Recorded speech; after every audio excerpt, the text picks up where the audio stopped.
இஸ்லாம் அல்லாதோடைய வருடத்தை பொறுத்தவரை 6-7 மாதங்கள் இது புது வருடம் வரும். ஆனா இஸ்லாத்தை பொறுத்தவரை புதிய ஒரு வருடத்தை நாங்க ஆரம்பிச்சுக்கிறோம். அந்த வருடம் ஆரம்பிக்கக்கூடிய நேரத்துல அல்லாஹ் தாலா எங்களுக்கு சில இபாதத்களை தந்து, எங்களுடைய பாவங்களை மன்னிக்கப்படக்கூடிய சில விடயங்களை தந்து, நோன்புகளை தந்து, அந்த நோன்புகளையும் அப்படியே பிடிச்சு கொண்டு வரோம். ஒவ்வொரு வருஷமும் என்னை விட்டு கழிஞ்சு கொண்டே போகுது. இந்த கழிஞ்சு கொண்டு போகக்கூடிய ஒவ்வொரு வருஷத்துலையும் ஏண்ட கோல், ஏண்ட எய்ம், நான் என்னத்தை நாடுறனும், என்ற பர்பஸ் என்னன்றதை நாங்க விளங்கி கொண்டா போறோம். ஒவ்வொரு வருஷம் போயிட்டு கொண்டுதான் இருக்குது. இன்றைக்கு சின்ன பிள்ளை ஆகிக்கிறவரு இன்னொரு 5-10 வருஷத்துக்கு அவர் பெரியவர் ஆகுறாரு. இன்றைக்கு பெரியவர் ஆகிக்கிறவங்க இன்னொரு 5-10 வருஷத்துக்கு கூட அவங்க கபருக்குரியவங்களா மாறுறாங்க. இப்படி காலம் போயிட்டு கொண்டே இருக்குது. போக போக போக போக நானும் இன்னும் ஹுவல் ஆன் கமா கான் என்று சொல்லுவாங்க அரபுல ஒரு பழமொழி. அதாவது அவர் எப்படி இருந்தாரோ அதே மாதிரி தான் இப்பயும் இருந்து கொண்டிருக்கிறாரு என்ற மாதிரி ஒரு நிலைமை. பாவம் பாவத்தோடு இருந்து கொண்டிருக்கிறேன், தவறுகள் தவறோடு இருந்து கொண்டிருக்கிறேன், தேவைக்கில்லாத விடயங்களை செய்கிறேன், தேவைக்கில்லாத அதோடு இருந்து கொண்டிருக்கிறேன், சோம்பல் விவாதத்துல சோம்பல் ஆகிறேன், அதோடு இருந்து கொண்டிருக்கிறேன் என்ற நிலைமையில தான் என்ற காலம் போயிட்டு கொண்டு இருக்குது என்றால், அப்ப இந்த காலம் இப்படி போறதுல கடைசியில நான் எங்க போயிட்டு சேருவேன் என்றதை யாராவது நாங்க யோசிச்சு பாக்குறோமா? யாருமே யோசிச்சு பாக்குறோம் இல்லை. ஒவ்வொருத்தரும் பாருங்க, நல்ல விஷயத்த கிழமைக்கு ஒருக்க ஜும்மாவில் கிளாஸை கேட்கிறோம், ஜும்மா பயான்களை கேட்கிறோம், நாட்டுல இருந்தா இது இல்லாத பலதரப்பட்ட பயான்களை கேட்போம், இப்படியான விஷயங்களை கேட்டுக்கொண்டுதான் இருக்கிறோம். ஆனால் உள்ளத்துல எந்த ஒரு மாற்றம் வருவதில்லை. குர்ஆன் ஓதப்படுவது, குர்ஆன்ல யாரெல்லாம் அல்லாஹ்வுக்கு மாற்றம் செஞ்சார்களோ அவர்களுடைய நிலைமை என்ன நடந்துச்சு என்ற விஷயத்த குர்ஆன் ஓதக்கூடியவர்கள் அதையும் கால் காட்டி கேட்கிறோம், தரஜமாவும் பார்க்கிறோம். ஆனா உள்ளத்துல எந்த ஒரு மாற்றம் வருவதில்லை. எங்களோட சேர்ந்து இருந்த எத்தனையோ பேரை நாங்க போய் அவங்கள வழி அனுப்பி வச்சுட்டு வந்திருக்கிறோம். அப்படின்ற என்ன இங்க இந்த ஒரு நாட்டுக்கு போறதா இல்ல, இந்த உலகத்தை விட்டே போகக்கூடிய கபூர்ல அடக்கக்கூடிய எத்தனையோ பேரை அடக்கிட்டும் வந்துட்டோம். ஆனா போயிட்டு வந்து இன்னும் எங்களோட நிலைமை அதே மாய்த்தாய்க்குது. எங்களுக்கு அப்படி ஒரு நிலைமை வராது. எங்களையும் இன்றைக்கு நாங்க எத்தனை பேரை போயிட்டு வழி அனுப்பி விட்டோமோ நாளைக்கு எங்களையே ஆட்கள் வழி அனுப்பி விடுவாங்க என்ற நிலைமை வருவதே இல்லை, என்ற நினைவு வருவதே இல்லை என்றால் இதுக்குரிய முதலாவது காரணம் உலமாக்கள் சொல்றாங்க கசாவத்துல் கல்ப், உள்ளத்தினுடைய கடினத்தன்மை. உள்ளம் நல்ல விஷயத்தை ஏற்றுக்கொள்வதில்லை, உள்ளம் நல்ல விஷயத்தை எக்ஸெப்ட் பண்ணதில்லை. குர்ஆன் ஓதுறத கேட்கிறோம், உள்ளத்துல மாற்றம் வருதில்லை. தர்ஜமாவை பார்க்கிறோம், உள்ளத்துல மாற்றம் வருதில்லை. நல்ல விஷயங்களை சொல்லப்படுவது கேட்கிறோம், ஆனால் உள்ளத்துல மாற்றம் வருவதில்லை. எங்களோட இந்தவங்களை போயிட்டு கபூர்ல அடக்கிறோம், ஆனால் உள்ளத்துல அதுக்கு பிறகு நானும் நாளைக்கு இந்த இடத்துக்கு போகணுமே என்ற நிலைமை வந்தும் ஆனா இன்னும் மாற்றம் வருவதில்லாட்டி உலமாக்கள் சொல்றாங்க எங்களோட உள்ளங்கள் கடினமாக ஆகிடுச்சு, கசாவத் காஞ்சி போய்த்திருச்சு. நல்லதை எக்ஸெப்ட் பண்ண இயலாத அளவுக்கு நேர்மையாக எங்களோட உள்ளங்கள் ஆகிக்கொண்டு ஈக்குது. அல்லாஹ் தஆலா குர்ஆன்ல கூறுகின்றான், சும்மா கஸத் குலூபுக்கும் மின் பஅதி ஸாலிக் ஃபஹியல் ஹிஜாரதி அவ் அஷத்து கஸ்வா. பனு இஸ்ராயல்களை பார்த்து சொல்றான், அவர்களுக்கு அல்லாஹ் தஆலா எவ்வளவு நியாமத்களை கொடுத்து, அல்லாஹ்வுடைய உதவிகளை கொடுத்து, அல்லாஹ் தஆலாவுடைய நியாமத்கள், அல்லாஹ் தஆலாவினுடைய நியாமத்களை, அல்லாஹ் தஆலா கொடுத்த நபிமார்களை கொடுத்த மோஜிசாக்களை கண்ணால பார்த்த பிறகும் அவங்களோட உள்ளம் அப்படியே கடினமா கருப்பா அப்படியே உண்டு எக்ஸெப்ட் பண்ணாத நிலைமை ஆயிடுச்சு. அது எந்த மாதிரி அல்லாஹ் தஆலா சொல்றான், கல் ஹிஜாரா, அது கல்லை போன்ற அவங்களோட உள்ளம் ஆயிடுச்சு. அவ் அஷத்து கஸ்வா, கல்லு சரின்னு பரவாயில்ல, அதுல இருந்து வெடிச்சு தண்ணிகள் வரக்கூடியதாக்கி. ஆனா இது அதுவும் இல்லாம அதையும் விட கெட்டதா மாறிடுச்சு என்ற விஷயத்த அல்லாஹ் தஆலா குர்ஆன்ல சொல்றான்.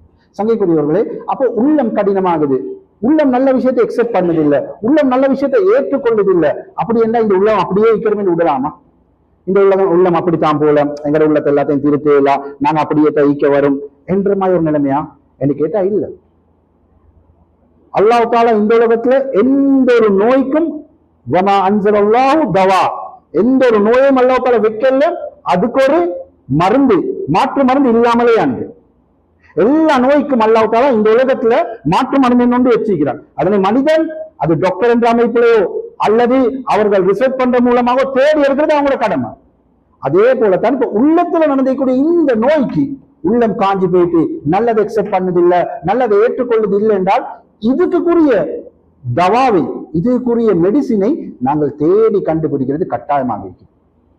இதனாலதான் நபி ஸல்லல்லாஹு அலைஹி வஸல்லம் அவங்க நபி அவங்களுடைய வார்த்தைகள் தானே, நபி அவங்களோட வார்த்தைகளை நாங்க சொல்லுவோம் ஜவாமியுல் கலீம், அதாவது சொற்களினுடைய வார்த்தைகளுடைய சுருக்கம், ஷார்ட் அண்ட் ஸ்வீட் என்று சொல்லுவோமே, ஷார்ட்டா நபி அவங்க ஒரு வார்த்தை சொல்லுவாங்க, அதுல எவ்வளவு கருத்துக்கள் அடங்கிக்கும், எவ்வளவு கருத்துக்கள் அடங்கிக்கும். இதுதான் நபி ஸல்லல்லாஹு அலைஹி வஸல்லம் ஒரு ஹதீஸ்ல குறிக்காட்டினாங்க. இந்த உள்ளத்தினுடைய கசாவத்துல் கல்ப், காய்ந்த தனம், கடுகடுப்பான தனம், ஒன்றையுமே நல்லவை ஏற்றுக்கொள்ளாத இந்த உள்ளத்துக்காகவே நபி அவங்க சொன்ன விஷயம் என்னது? அக்ஸிரு திக்ர. இதுதான் இதுக்குரிய மருந்து. அக்ஸிரு திக்ர, அதிகமாக நீங்கள் ஞாபகம் படுத்திக் கொண்டிருங்கள். எதனை? ஹாதிமில் லஸ்ஸாத், லஸ்ஸாத்களை, அதாவது எங்களுடைய இன்பங்களை. நாங்க எதனை நல்ல இன்ட்ரெஸ்டாக, நல்ல ஒரு சுவண்டியாக, நல்ல இன்பம் பெற்றுக் கொண்டிருக்கிறோமோ அதனை உடைத்து எரியக்கூடிய அந்த விடயத்தை ஞாபகப்படுத்திக் கொண்டே இருங்கள் என்று கூறினாங்க. அது என்னது? அதுதான் மவுத் என்று நபி அவங்க சொன்னாங்க. சுப்ஹானல்லாஹ். சங்கைக்குரியவர்களே, இன்றைக்கு ஒருவர் மவுத்தை ஞாபகம் செய்யாத காரணம் தான் இன்றைக்கு எங்களுடைய உள்ளங்கள் இந்த கடுகடுப்பாக ஆகிறதுக்கு காரணம். நபி அவங்க சொன்ன அந்த ஒரு வார்த்தை மவுத் என்ற வார்த்தைக்கு தான், அந்த வார்த்தை ஒரு ஜவாமியுல் கலீம், ஒரு சாதாரண ஒரு சிலர் வருது. மவுத்தை ஞாபகப்படுத்தினா அது எப்படி எங்களுக்கு எங்களை உள்ளம் இதாகும் என்றா ஒத்தொத்தரன் யோசிக்கணும். மவுத்துள்ளுக்கு எத்தனை விஷயம் அடங்கிக்குது. மவுத் என்று சொல்றது என்னது? சக்கராத். மவுத் என்று சொல்றது என்னது? கபர். மவுத் என்று சொல்றது என்னது? இருள். மவுத் என்று சொல்றது என்னது? மறுமையுடைய வாழ்க்கை. மவுத் என்று சொல்றது என்னது? சிராத். மவுத் என்று சொல்றது என்னது? நாங்கள் அல்லாஹ்வை சந்திப்பதா இல்லையா என்றது முடிவு செய்யப்படக்கூடிய இடம். உலமாக்கள் சொல்றாங்க மவுத் என்றால் என்ன தெரியுமா? எங்களுடைய ரூஹ் இந்த உடம்பை விட்டும் பிரிகிறது. நாங்கள் எங்களே அறியாத நிலைமையில், அதாவது ஒருத்தருக்கு திடீரென்று அந்த தலை சுத்து புளூரென்று சொல்லுவாங்க. புளூரென்று என்னது? அவரு ரூ பைத்திராது, அவருடைய அந்த சிந்தனை தான் போகுது. அவரை ரூ இல்லாம போனா அவருக்கு மவுத் எழுதுவாங்க. திரும்ப நம்ம கல்வியை தொழில்நுட்பம் எழுப்பாட்டுவோம். அப்படித்தானே? அதே போலத்தான் எங்களுடைய உடம்பை விட்டு இந்த ரூ பிரிகிறதுனால இதுக்கு மவுத் என்று சொல்லப்படும். இந்த உலகத்தை விட்டும் இன்னொரு உலகத்துக்கு இந்துகால் ஆகுது. இந்த உலகத்துல இருந்து இன்னொரு உலகத்துக்கு எங்களோட ரூ போறத மவுத் என்று உலமாக்கள் சொன்னாங்க. அதுக்காக நாங்க இல்லாம போய்க்கிறோம்னு கேட்டா இல்ல. இதோட அந்த மவுத்தோட நாங்க இந்த இல்லையான்னு கேட்டா இல்ல. எங்களுடைய ரூ இந்த உலகத்துல இருந்து எங்களை தானாம, எங்களுக்கு தெரியாம அடுத்த உலகத்துக்கு போகுது. இதுதான் மவுத். எப்படி நாங்க தாயோட வயிற்றுல இருந்தோம், யாருக்கும் சொல்லலாமா தாயோட வயிற்றுல நான் இப்படித்தான் இருந்தேன், இப்படியான நிலைமையில இருந்தேன். இருளடைஞ்ச நிலைமையில 4 மாதம் சாதாரண ஒரு சத கட்டியாக, 40 நாட்கள் சத கட்டியாக நாய்க்கு போறோம். அதுக்கு அல்லாஹ்தால எலும்புகளை கொடுத்து, சதைகளை கொடுத்து, அப்படி அல்லாஹ்தால எங்களை ஆக்கினா எங்களுக்கு அந்த வாழ்க்கை ஞாபகம் கேட்டா இல்ல. 10 மாதங்கள் இந்த தாயோட வாழ்க்கையில யாருக்கும் ஞாபகம் இல்ல. அதுக்கு பிறகு பிறந்த ஒரு 2-3 வருஷத்துலயாவது ஞாபகம் கேட்டா இல்ல. அதுக்கு பிறகு உள்ள வாழ்க்கையை தான் நாங்க ஞாபகப்படுத்தி கொண்டிருக்கிறோம். எனவே எங்களை விட்டு இந்த ரூ இந்த உலகத்துல இருந்து அடுத்த ஒரு உலகத்துக்கு போகக்கூடிய நேரத்திலையும் எங்களுக்கு ஞாபகம். நாங்க ஒன்னும் தெரியாதவர்களா இப்போம். எங்களே போய் ஆலமே பர்சக்ன்னு சொல்லக்கூடிய கபர்ல வைக்கப்படும். அந்த கபருடைய இருளை நாங்க அடைவோம். அதுல முன்கர் நக்கீர் அலைஹிஸ்ஸலாம் வந்து கேள்விகள் கேட்பாங்க. கேள்விகள் கேட்கப்படும். அதுக்கு பிறகு நாங்க செய்யக்கூடியது நல்லதா இருந்தால் அந்த கபருடைய வாழ்க்கையை வெற்றி பெற்றவர்களாக ஆகும். நாங்கள் செய்தது பாவங்களா இருந்தால், அல்லாஹ்க்கு மாறு செய்யக்கூடியதாக இருந்தால் அந்த கபர் எங்களே இப்படி விழா. நபியாங்க ஹதீஸ்ல சொல்லி காட்டினாங்க, இந்த 2 கைகளை எப்படி சேர்த்தால் இந்த ஒன்றொன்று ஒட்டிக்கொள்ளுதோ இதே போல இந்த விழா எலும்புகள் ஒன்றொன்று ஒட்டிக்கொள்வது அளவுக்கு கபர் நெருக்கப்படும். அப்படியான வாழ்க்கைகளை கடந்து போவதுதான் மவுத் என்ற விஷயத்தை உலமாக்கள் குறிக்காட்டுறான். குர்ஆன்ல குறிக்காட்டுறான். மவுத் என்று சொல்றது ஒரு முசீபத். மவுத் என்று சொல்றது எங்களுக்கு வரக்கூடிய ஒரு சோதனை, ஒரு முசீபத். இன் அன்தும் வரத்தும் ஃபில் அர்தி ஃபஅஸாபத்துக்கும் முசீபத்துல் மவுத். அல்லாஹ் தஆலா சொல்றான், இன் அன்தும் வரத்தும் ஃபில் அர்தி, நீங்கள் பூமியில் பிரயாணத்திலேயோ ஏதாவது பேய்க்காதலே வெளிக்கிளம்பி பிரயாணத்துல, அதாவது சஃபர்ல இருக்கக்கூடிய நேரத்தில் உங்களுக்கு மவுத் என்ற முசீபத் வந்து விடுமானால் என்று அல்லாஹ் தஆலா கூறுகின்றார். அப்ப மவுத்தை அல்லாஹ் தஆலா இந்த இடத்துல முசீபத் என்று சொன்னா என்னது? ஒரு கஷ்டம், ஒரு சோதனை, ஒரு பிரச்சனை முசீபத் என்று சொல்லப்படும். உலமாக்கள் சொல்றாங்க மவுத் என்றது ஒரு முசீபத் தான், இதுல எந்த ஒரு சந்தேகம் இல்லை, அல்லாஹ் சொல்லிட்டான். ஆனால் இந்த மவுத்தை விட மிகவும் பெரிய முசீபத் எது தெரியுமா? இந்த மவுத்தை விட மிகப்பெரிய பிரச்சனை எது தெரியுமா? இந்த மவுத்தை விட மிகப்பெரிய கஷ்டம் என்ன தெரியுமா? அந்த மவுத்தை மறந்து வாழ்வது என்பதாக கூறுவாங்க. மவுத் வாரது ஓகே, எல்லாத்துக்கும் மவுத் அடையத்தான் ஆகணும். இந்த உலகத்துல பிறந்த யாரும் வலவ் குன்தும் ஃபீ புரூஜின் முஷய்யதா, மிகவும் கடினமான இதுகளை போட்டு கெட்டப்பட்ட கோபுரத்துக்குள்ள இருந்தாலும் மவுத் வந்து தீரும். அது யாரும் தடுக்கல. எனவே அந்த மவுத் என்று சொல்லக்கூடிய அந்த முசீபத்தங்களை வந்து அடைஞ்சுதான் தீரும். ஆனால் அந்த மவுத் என்ற முசீபத்தை அடைவதை விட மனிதனுக்கு கேட்கக்கூடிய மிகப்பெரிய சோதனை இது தெரியுமா? அந்த மவுத்தை மறந்து வாழ்வது. அந்த மவுத் ஒன்று இல்லைன்னு நினைச்சு கொண்டு வாழ்றது இருக்குதே, எனக்கு மவுத் எல்லாம் வராது. அதாவது யாருமே அப்படி சொல்றது வராம இல்ல, வரும். ஃபிரௌன் சொல்லல, ஆனா ரப்புக்கும் உள்ளாகலாம், நான் தான் அவங்களுடைய உயர்ந்த ரப்புன்னு சொன்னேன். அதே போல ஹஜ்ரத் இப்ராஹிம் அலைஹிஸ்ஸலாமோட இந்த நம்ரூத் மிகப்பெரிய அரசன், 450 வருஷத்துக்கு மேல வாழ்ந்தவன், உலகத்தையே தந்தை காலை கீழே நினைச்சு கொண்டு வாழ்ந்தவன், மூத்து வர இல்லையா? உலகத்துல எவ்வளவு பெரிய அரசன் இருந்தாலும் சரி, எவ்வளவு சிறிய ஆண்டியா இருந்தாலும் சரி, மவுத்து வரும். ஆனா அந்த மவுத்தை வருவதற்கு முன்னால் அதுக்கு ஒருத்தர் ஆயத்தம் செய்யாமல் இருக்கிறார் என்றால் அதனை விட பெரிய முசீபத் இந்த உலகத்துல வேற எதுவும் இல்லை என்பதாக உலமாக்கள் கூறுகின்றார்கள். என்ன சங்கைக்குரியவர்களே, நாங்க என்ன செஞ்சு கொள்ளணும்? அதிகமாக ஞாபகப்படுத்திக் கொள்ளணும் மவுத்தை. இதனால தான் நபி ஸல்லல்லாஹு அலைஹி வஸல்லம் அவங்க ஆரம்ப காலத்துல கபரை ஜியாரத் செய்ய போறதை தடுத்தாங்க. ஆரம்ப காலத்துல நபியாவும் கபரு தாரம் ஜியாரத் செய்ய போறதில்ல, கபரு கிட்ட போய் துவா கேட்கறது இல்ல, அப்படின்ற விஷயத்தை கூறிட்டாங்க. ஆனா அதுக்கு போன சொன்னாங்க என்னது, இன்னி நஹைத்துக்கும் ஜியாரத்துல் குபூர் ஃபஸூருஹா சொன்னாங்க. ஆரம்ப காலத்தில் உங்களை கபரை ஜியாரத் செய்வதை விட்டும் தடுத்து ஃபஸூருஹா, இப்பொழுது நீங்கள் அதனை ஜியாரத் செய்ய போங்கள் என்ன. நல்லா விளங்கிக்கோங்க, ஹஸ்ரத்தை ஜியாரத் செய்ய சொல்றாரு. அப்படி என்றாக்கா அஜ்மீர்ல இருக்கிற தர்கா அல்லது மற்ற இருக்கிற தர்கால இருக்கக்கூடிய கபர் அதுக்குன்னு சொல்றானே ஜியாரத் செய்ய போறேன் தானே. அசல்ல ஜியாரத் என்ற வார்த்தையில அர்த்தம் விளங்கிக் கொள்ளும். ஜியாரத்னு சொல்ல அரபுல ஜார யசூர் சொல்றேன், விசிட் பண்ண போறேன், கபரை விசிட் பண்ண போறேன்னா கபரு கிட்ட போயிட்டு அந்த கபராளிக்காக நாங்க துவா கேட்டுது. ஏன்னா கபரில் உள்ளவர்கள் அவர்கள் எங்கட துவாவின் பக்கம் தேவையானவங்க, நாங்க அவங்கள்ட்ட கேட்கறது இல்லை. எவங்களும் இந்த உலகத்தை விட்டு பிரிஞ்சு போயிட்டாங்களோ அவங்க எங்களுக்கு பார்த்த உதவி தேவையானவங்க, நாங்க அவங்கள்ட்ட கேட்கறதுக்கு ஒன்றுமே இல்லை. இன்னைக்கு அதுதான் நடதிகள் பிரச்சனை. ஜியாரத் என்ன நடத்திட்டாங்க, கபரு கிட்ட போறது போயிட்டு, கபர்வாசியே நீங்க பெரிய அவுளியா வாழ்ந்துட்டீங்க, எனக்கு நீங்க அல்லாஹ் கிட்ட ஷஃபாத் செய்யுங்க, அதை செய்யுங்க, இதை செய்யுங்க, என குழந்தைகளுக்கு நல்ல திருமணத்தை முடித்தார்கள், உங்களோட உதவி தேவை. இது ஹராம், இது பிதாத் மட்டுமில்லை, இது ஹராம், இது இஸ்லாத்தை விட்டு உத்தர வெளியாகக்கூடியதாக்கி.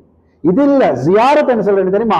எங்கட உம்மா மௌத்தாயிட்டாங்க, வாப்பா மௌத்தாயிட்டாங்க, சொந்தக்காரன் ஆயிட்டாங்க. ஏன் யாருமே மௌத்தாயில்லாட்டி முஸ்லிம்கள் யாராவது மௌத்தாயின்னு வைப்பாங்க, அவனோட கபரு கிட்ட போறது. அவனோட கபரு கிட்ட போய் நாங்க எங்களே ஞாபகப்படுத்திக்கணும், நாளைக்கு நானும் இந்த கபருக்கு வரத்தான் போறேன், எப்பயாவது ஒரு நாள் நானும் போட்டானே ஒண்ணும். யாருமே இந்த உலகத்துல நித்திய ஜீவியா எட்டே நாள் சொல்லக்கூடியவங்களா இல்ல, யாராவது ஒரு நாள் நாங்க அந்த கபருக்கு போகத்தான் ஆகணும். அப்ப அந்த கபருடைய வாழ்க்கை எப்படி இருக்கும்? அந்த கபூர்ல என்ன முறையில் கேள்வி கணக்கு கேட்கப்படும்? அந்த கபருக்கு உரியவர்கள் அந்த கபர் எனக்கு சப்போர்ட் செய்யக்கூடியதா அல்லது என்னைய நெருக்கி இல்லாமக்கூடியதா என்று நினைக்கிறதுக்காக நபி அவங்க சொன்னாங்க, ஆரம்ப காலத்தில் நான் கபரை ஜியாரத் செய்வதை விட்டு தடுத்தேன், இப்பொழுது போங்கள் போய்த்து கபரை ஜியாரத் செய்யுங்கள் என்று நபி அவங்க சொன்னாங்க. ஏன்னா கபரை ஜியாரத் செய்வது என்ற அர்த்தம் என்ன? போய்த்து அந்த கபர்ல கேட்ட நீங்க பெரிய அவுளியா, நீங்க எங்களுக்கு அதைத்தாங்க இதைத்தாங்கன்னு கேட்கறது இல்லை. மாற்றமாக அந்த கபரு கிட்ட போய் நாங்க அந்த கபராளுக்காக துவா கேட்கலாம். அந்த கபராளி கட்டாம எங்க துவாயின்பால் தேவையானவர். அந்த கபரு கேட்கிறவருக்கு யா அல்லாஹ் நீ அவரை உன்னிடத்தில் விருந்தாளியா வந்திருக்கிறாரு, நீ அவரை சந்தைப்படுத்திக்கொள், நாங்க அவரை பொருந்து கொள்ளுமா, நீ அவரை பொருந்து கொள், அவருடைய கபரு வேதனையை விட்டு நீக்கி விடுவாயாக யா அல்லாஹ், அவர் செய்ய தவறுகளை மன்னித்து விடுவாயாக யா அல்லாஹ் அவருக்காக நாங்க துவா கேட்கிறோம். மாற்றமாக அவர்கிட்ட யா அல்லாஹ் இந்த கபராட்ட பொருட்டால், இவர் வாழ்ந்த வாழ்க்கையிட பொருட்டால் எங்களுக்கு யா அல்லாஹ் அதைத்தான் இதைத்தான் கேட்கறது தான் தவறு. ஜியாரத் என்ற வார்த்தைக்கு அர்த்தம் விளங்கிக் கொள்ளும். ஜியாரத் என்ன, நாங்க கபரை விசிட் பண்ணி எங்கள்ல இருக்கக்கூடிய மர்மையினுடைய வாழ்க்கையை சரி செய்து கொள்ள அந்த ஞாபகத்தை எடுத்துக்கொள்றதுக்கு இந்த மௌத்த ஒரு காரணமா காட்டி நாங்க அந்த இடத்துக்கு போய் ஞாபகப்படுத்தணுமே ஒழிய மற்றபடி நாங்க அதுகிட்ட கேட்கறதுக்கான போகக்கூடாது. என்ன நபி அவங்க சொன்னாங்க, நீங்கள் அதிகமாக மௌத்தை ஞாபகப்படுத்துங்கள் என்றதோட தோதுவாக நபி அவங்க நூறு ஹதீஸ்ல குறிக்காட்டுறாங்க, ஆரம்ப காலத்தில் நான் உங்களுக்கு கபரை ஜியாரத் செய்வதை தடுத்திருந்தேன், எனவே இப்பொழுது நீங்கள் அதனை ஜியாரத் செய்யுங்கள், செய்து ஆখিরাத்துடைய ஞாபகத்தை எடுத்துக்கொள்ளுங்கள் என்ற கருத்துப்படல நபி அவங்க சொன்னாங்க. எனவே சங்கைக்குரியவர்களே, நாங்க நல்லா விளங்கிக் கொள்ளணும், ஒரு நாள் நாங்க எப்பயாவது மௌத்தாகத்தான் போறோம். மௌத்தாகாம இங்க யாரும் இல்லை. எங்களுடைய உசுருக்கு மேலா நிற்கக்கூடிய மனைவிகளை விட்டும் குழந்தை குட்டிகளை விட்டும் நாங்க ஒரு நாள் பிரிஞ்சுதான் போகணும். எங்களுடைய உசுரண்டு செல்லக்கூடிய மனைவி அவ எங்களை விட்டு பிரிஞ்சுதான் போகணும். எங்களுடைய ஈரக்குழையில ஒரு துண்டன்னு சொல்லக்கூடிய எங்களோட குழந்தைகள் எங்களை விட்டு நாளை பிரிஞ்சுதான் போகணும். அதுல எந்த ஒரு சந்தேகம் இல்லை. மௌத்துக்கு வயசுக்கான்னு கேட்டா யாராலையும் சொல்ல முடியாது வயசு. மௌத்துக்கு ஏதாவது இடமொண்டிக்குதான்னு கேட்டா இல்ல. மௌத்துக்கு காலம் ஈக்குதா நேரம் ஈக்குதான்னு கேட்டா இல்ல, எப்பயுமே இல்ல. மௌத்துக்கு காலம் இல்ல, நேரம் இல்ல, வயசு இல்ல, இடம் இல்ல, எந்த நிலைமையில எத்தனை வயசுலயும் மௌத்து வரும், எந்த இடத்துலயும் மௌத்து வரும். மௌத்தே வராது என்று நாங்க ஒழுங்கிக்கக்கூடிய அந்த கோட்டைகள்லயும் மௌத்து வரும்.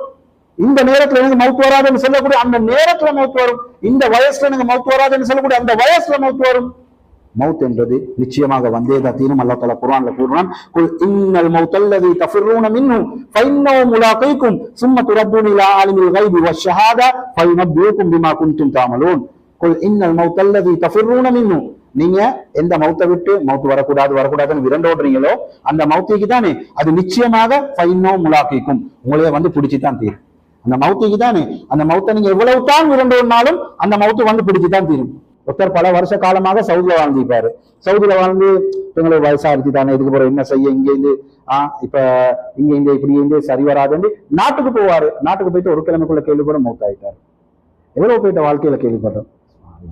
அல்லாஹ் தாலா மவுத் எங்க எழுதிக்கிறான்னா நிச்சயமா நாங்க தேடினாலும் தேடி இல்லாட்டி நாங்க விரும்பினாலும் அந்த இடத்துல எங்களை ஒட்டுவா கொண்டு போயிட்டு 10-15 வருஷம் இங்க வாழ்ந்துட்டு ஆனா மவுத்து அங்க நடக்குது. அதே போல சிலவங்க இங்க பல வருஷமா வாழ்வாங்க, இங்க இருந்து இன்னொரு நாட்டுக்கு போவாங்க, அந்த நாட்டுக்கு எவ்வளவு வருஷமா ட்ரை பண்ணி கிடைக்கிறதுனால இந்த நாட்டுக்கு வந்துப்பாரு. ஆனா இங்க இருக்க போல எப்படியோ வந்துருச்சு, திரும்ப அந்த நாட்டுக்கு போற அங்க போனா மவுத் ஆகிடும்.